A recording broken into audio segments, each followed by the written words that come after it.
Lubos po kaming nagpapasalamat sa ating Panginoong Diyos sa pagkakalob niya ng karagdagang taon sa inyo pong buhay. Sa inyo pong walang kapaguran at buong giting na pangunguna sa iglesia sa buong mundo.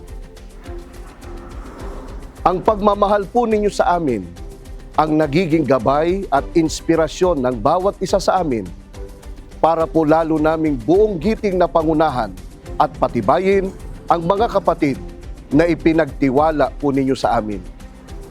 Kapatid na Eduardo V. Manalo, tunay po na biyaya kayo sa buong Iglesia ni Cristo.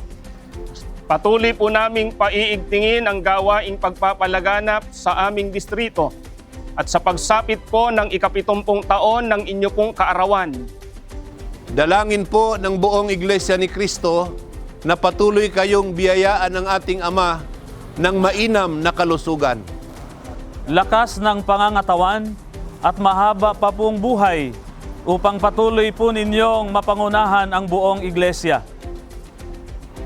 Mamalagi po sa inyo ang pagsama at paggabay ng ating Ama sa lalo pa pong pagtatagumpay ng Iglesia ni Cristo. Sa pinakamamahal po naming kapatid, ang atin pong tagapamahalang pangkalahatan, kapatid na Eduardo V. Manalo.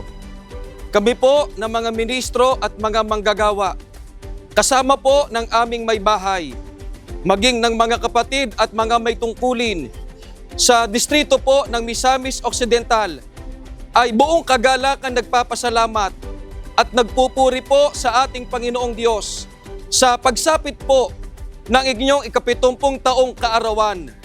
Happy birthday po, kapatid na Eduardo V. Manalo. Mahal na mahal po namin kayo sa Panginoong Diyos